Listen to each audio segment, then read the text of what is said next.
kesempatan yang diberikan kepada saya. Saya sangat senang sekali bisa datang di tempat ini. Mungkin paling tinggal beberapa kali lagi ya. Saya sudah umurnya tahun 78. Itu semua keluarga Tom tadi ditanya umur berapa, umur saya sudah tahu ya, 78 ya. Sekeluarga saya itu King ya.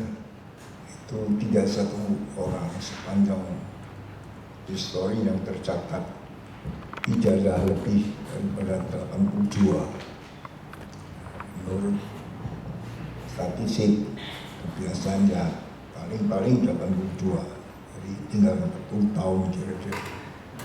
Belakangan ini sudah sangat berat. Dulu tiap hari saya jalan 5.000 kaki, sekarang kalau 100 sudah ngeden gitu ya. Bahasa Jawa tahu ya, short of breath gitu ya. Tahun ini dan tahun lalu mulai saya cuma datang 2 kali. Di tahun yang lalu tiap kali masih 2 bulan, sekarang tiap kali cuma bisa 1 bulan, lain kali mungkin cuma 1 kali. Saya tadi lagi bicara sama Pak Agung, datang yang minta bicara, masih orang mau dengar orang tua bicara, itu hebat juga. Biasanya orang tua kalau bicara nggak mandek-mandek, nggak berhenti, terus diangkat supaya berhenti ya. Sangat menindai undangan Anda, memang Anda mau mencari kebenaran atau menekan akan kepercayaan kita. Tadi dibacakan kitab yang terdapat di dalam Mazmur 133. Saya sempat untuk khotbah, terus betapa indahnya kalau saudara tinggal bersama-sama. Ini terus terang gereja masa kini, bukan masa kini, dari masa baru terutama didirikan sudah cekcok dan tentai ulang. Tetapi di dalam Mazmur 133 diberatkan dengan 2. Satu adalah minyak yang harum yang dituangkan di atas kepala Harun. Selanjutnya pakai satu lagi, apa kira-kira? Embun. Persaudaraan atau kerukunan harus belajar daripada minyak dan juga harus belajar daripada embun. Ya. Orang Kristen percaya kepada kedaulatan Allah sama dengan orang-orang Islam. Akhlak akbar, kedaulatan Allah. Apa perbedaannya?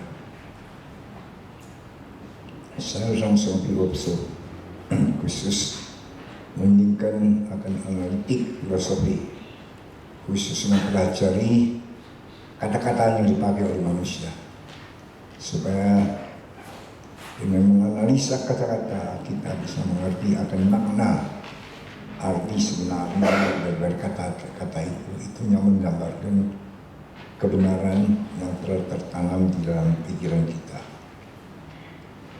Kalau kedaulatan Allah yang mutlak buat orang Islam dinamakan takdir, ngerti ya? Pada orang Kristen dinamakan predestinasi. Allah menetapkan sebelum sesuatu terjadi. Ingatlah, hidupmu di tangan Allah. Kamu tidak ditakdir, tapi kamu di bawah penguasaannya. Bahasa Inggrisnya mudah, bahasa Indonesia agak miskin, tidak mengerti, tidak bisa jelas untuk menjelaskannya. Saya coba. Kita di bawah kuasa Allah Kalau bahasa Inggrisnya, we are in control. God is in control. We are under the control of God. Kita dikuasai oleh Allah. Takdir. Kalau bagi perumpamaan, kamu akan menjadi sangat jelas.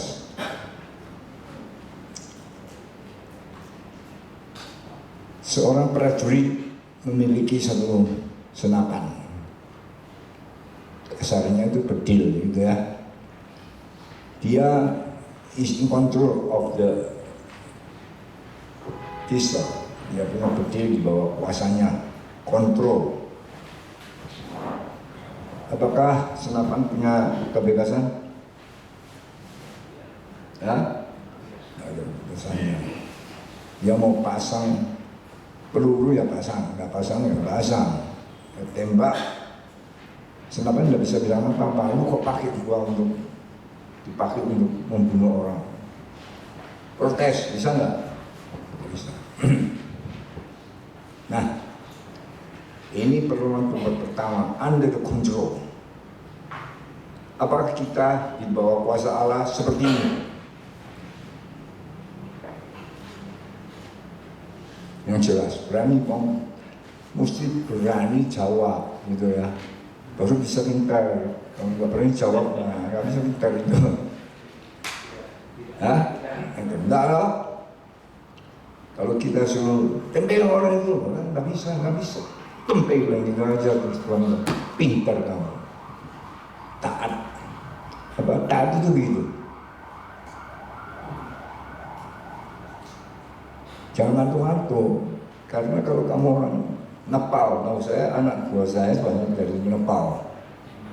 Sekolah saya itu ITS International Sulawesi Seminari, menerima orang-orang kira-kira ada sampai sekarang kira 40 negara Nepal. Kalau Nepal itu ngantuk-ngantuk itu artinya nggak mau dia.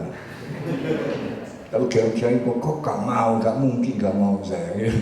Mau menikah, nggak mungkin nggak mau gitu. Kira-kira kepala. Kalau gini kok menikah? Sayang saya udah berani ngomong gitu aja lah. Jadi kalau meresmikan pernikahan mesti ngomong, kamu mau menikah sama dia lah, mau gitu ya. Gak boleh mantuk-mantuk gitu, gak boleh. Apakah kita boleh protes kepada Allah yang keras? Hah? Ini bilang boleh, ini bilang tidak. Kepuan nanti. Nah, nanti sementara kita ngomong terus nanti ini dalam 5 menit lagi saya ini pendahuluan selesai. Kita akan bicara mengenai peranan dan apa penyimpangan ya. Nah.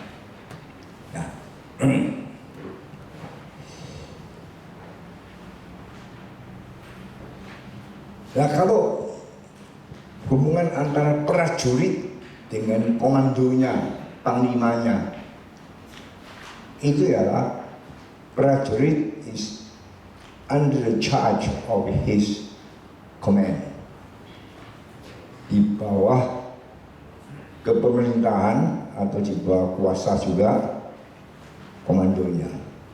Apa perbedaannya?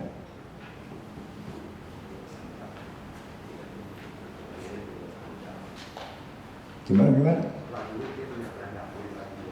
Punya hendak pribadi, kalau itu nggak punya hendak ya, tidak ada kehendaknya. Kalau senapan itu barang, benda, kan gitu dong. Kalau suruh charge gitu ya, serbu, terus prajurit bilang enggak, aku mulia aku, diapakan? Tembak kan gitu dong, bunuh kan gitu dong. Boleh nggak nentang? Gak boleh. Setuju semua gak boleh.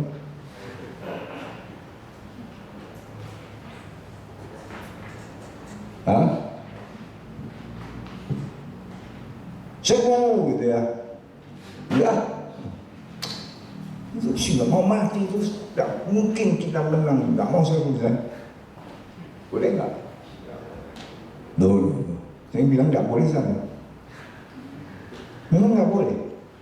jangan jadi tentara nanti. Ya untuk nggak lapor tentara, nggak lamaran juga, syukur. Boleh protes, tapi nggak boleh serbu. Ngerti ini? Karena kamu adalah manusia, harus mempunyai pendirian diri. Bahasa Indonesia sayang, salah pengerti itu. Polisi, tentara adalah alat negara. Betul nggak? Omongnya apa? Itu alat negara gitu. Artinya alat itu tidak boleh punya pendirian sendiri. Alat itu kayak senapan itu. Enggak. Aparatus negara, alat sama aparatus. Kalau Islam, akhlak takdir, Allah bertanggung jawab. Kamu tidak bisa menentang sama sekali. Kalau menentang, bunuh. Jadi semua orang nurut saja. Karena kamu alat. Allah in control, dia juga in charge. Tapi in charge-nya banyak dinyatakan dia mengkontrol. Kalau Kristen berinisiasi, Allah menetapkan sebelum terjadi, sudah disediakan, sudah ditentukan, sebenarnya takdir, tapi tidak. He's always in charge. Satu contoh lagi, kamu mungkin bisa lebih jelas sekali. Pada waktu dinding Berlin runtuh, masih ingat ya? 2 hari sebelumnya ada 2 orang, 1 orang dan 2 orang yang manjat turun Berlin dan mau larikan diri. Menurut pemerintahan Berlin Timur, yang loncat itu yang panjat dinding mau larikan diri, tembak. Tadi ya diperintahkan tembak. Terus ada 2 prajurit di sana penjaga itu ya, tembak, bang, mati orang itu. Saking tololnya lah, ya nggak tahu lah. 2 hari lagi kan boleh sudah runtuh kan bisa itu, tapi hari itu mati ya kena jatuh tembak. Sudah 2 hari berontak pemerintahannya, presidennya, panglimanya, apa ketangkap semua, sekaligus dihukum. Terus orang 2 ini juga tangkap,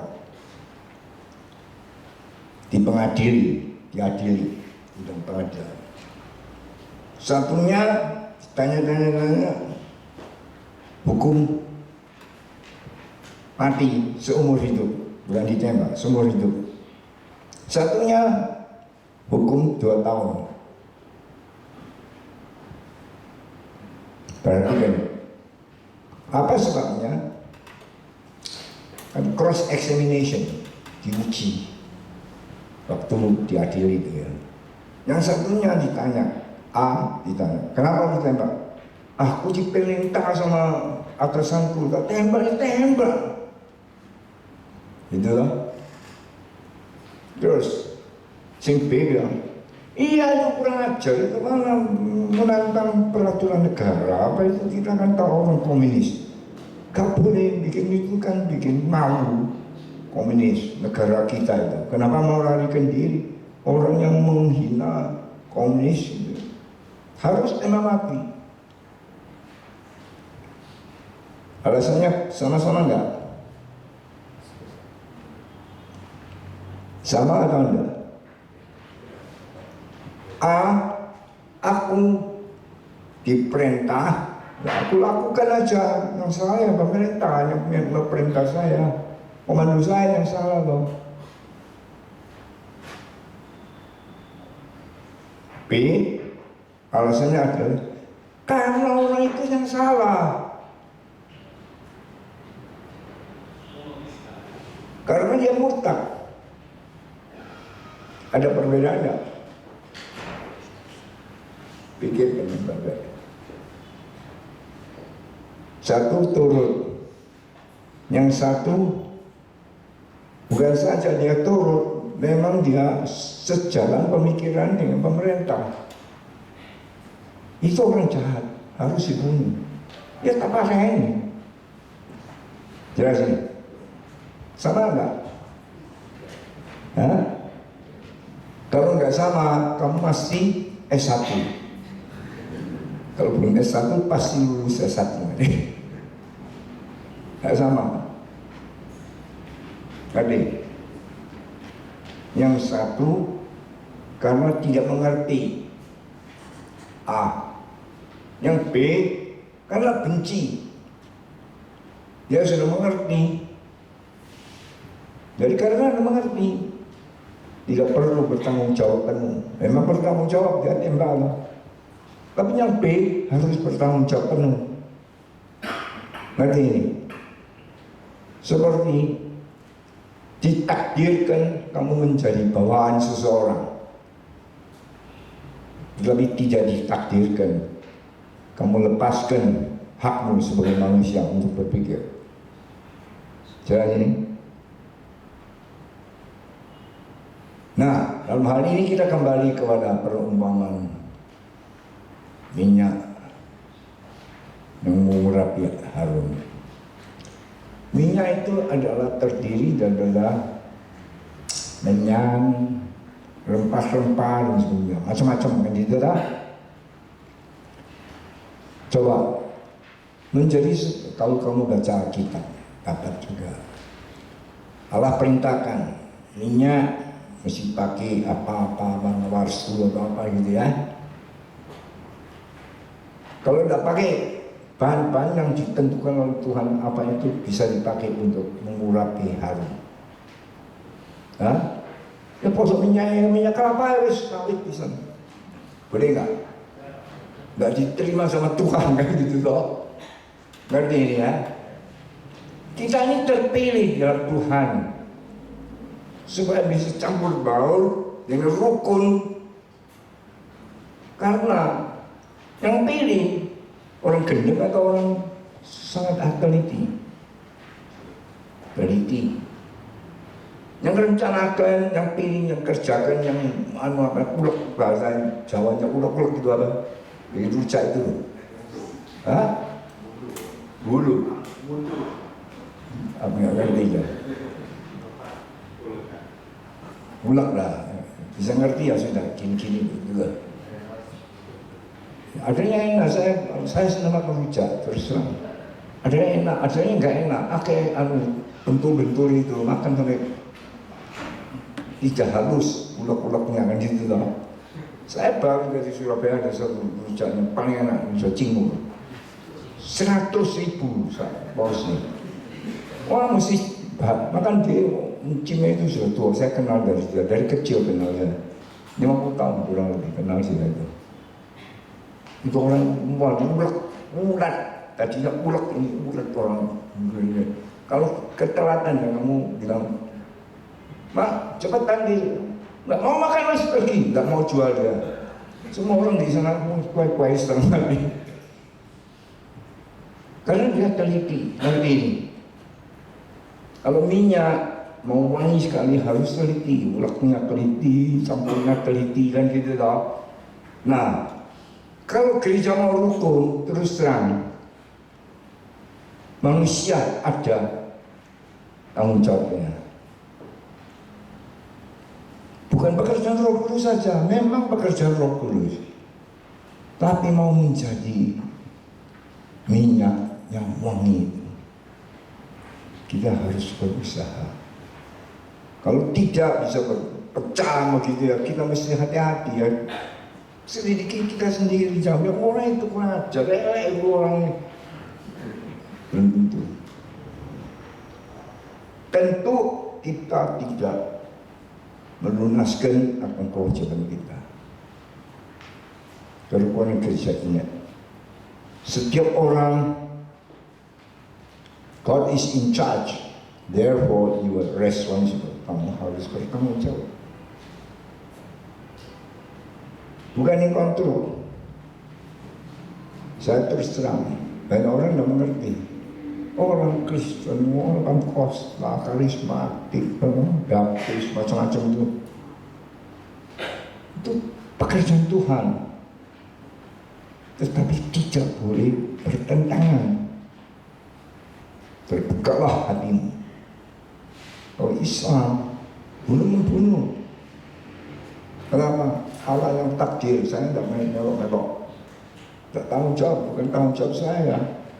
Saya mau rukun pun juga tidak bisa karena Allah tidak menghendakkan aku rukun. Jadi Muhammadiyah sama NU Gopoan namanya. Ahmadiyah apalagi mesti basmikan. Caranya ini orang Kristen juga begitu. Orang Katolik mesti ganyang ini bisa. Karena kau wayang ini bisa. Ya? Presbyterian mau jadi gitu. Kita mau jangan sama mau berdikasi nggak oleh. Nanti Roh Kudus menggerakkan saya mau dijelasin, kok nggak boleh itu loh. Itu menantang Tuhan ya kamu. Gayang bisa. Itu tanggung jawab kita, hati-hati. Nah, kedua, perumpamaan kedua itu minyak. Tahu minyak? Kedua itu embun kan itu. Nah, embun dari mana? Siapa tahu? Sudah lulus SMA pasti nggak bisa bilang bukan S1 bisa pasti bisa. Embun itu dari mana? Dari asap. Hah? Uap toh? Uap itu dari mana? Air apa? Air, semua asal air. Ludah saya juga sebagian. Itu loh. Keringat saya, ludah saya. Air got juga. Ya, ada orang ke gereja ngomong, dia lu kok berani datang di luar ya kan. Kurang ajar namanya itu. Kan di dalam Yakub kan itu loh, ada yang duduk bawah kaki saya. Membeda-bedakan karena apa? Karena kamu tingkat rendah. Kasta pun hidupnya juga semakin kuat. Kuat loh. Kalau diterima oleh Tuhan, kita sama dengan Tuhan. Bukan pekerjaan kita. Kalau tadi pekerjaan kita mesti work gitu ya. Nah ini pekerjaan Tuhan, kita tidak melo-melo. Tahu-tahu sudah di atas gunung. Partikel uap itu ya, ketemu dengan partikel ada yang dari sungai, ada yang dari got, ada yang dari curah, apa macam-macam gitu ya. Sama, sudah di atas, sudah dibersihkan, sudah disucikan oleh Tuhan. Sama. Mau ada kerukunan, kamu harus yakin ada pekerjaan Tuhan. Gak mungkin kamu bisa berhubung dengan orang lain kalau bukan pekerjaan anugerah Tuhan. Tetapi gak mungkin kau bisa dipakai oleh Tuhan kalau kau tidak berusaha. Saya pagi ini sebagai pendahuluan, saya tidak ada sangka. Bahkan ini saya selalu berbicara mengenai kesatuan. Tahu-tahu kamu tadi nyanyi itu saya pikir, wah ini pakai bagus sekali. Membaca tadi Mazmur 133 di dalam gereja masa kini. Ini terus terang. Saya termasuk kakak saya Pak Stephen Tong itu nggak mau terima dia. Saya langsung tanya sama dia, mau tak tegur dia. Orang lapor ke saya, Pak Tong, Pak Stephen Tong bilang kita lebih baik berkawanan dengan orang Islam daripada berkawanan dengan orang Pentakosta. Kenapa? Karena Pentakosta itu nggak bisa ditobatkan. Orang Islam itu masih bisa ditobatkan. Kenapa? Yang mentobatkan itu siapa? Hah?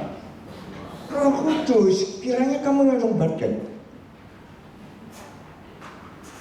Betapa hebat persuasimu, Kalau bisa mentobatkan, hebat musuhan. Tuhan tidak usah mengutus Roh Kudus. Karena tidak mungkin. Goblok mati. Kagak bisa, saya mah seluruh keluarga tong saya paling bodoh. Tak terus saksi tahu, kamu nggak tahu dari kecil tuh di akhir. Kamu nyanyi, bagi-bagi. Akhir.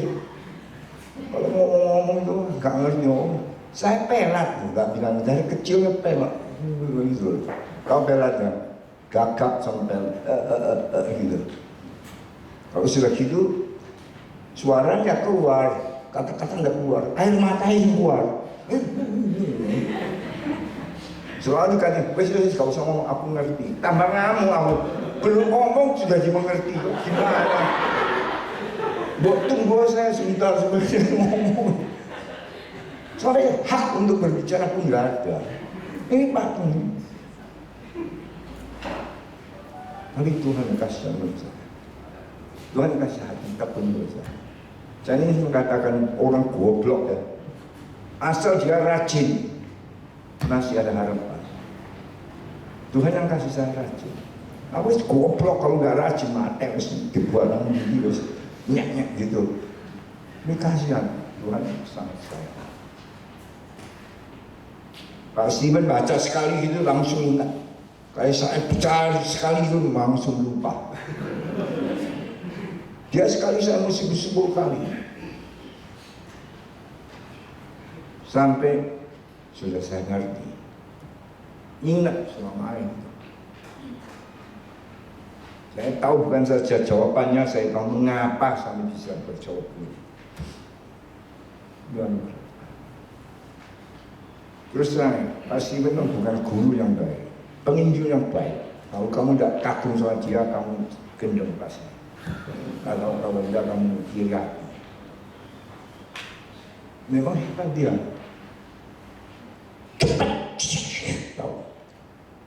Saya pelan, kalau dia gasela tahu. Gasela itu rusak.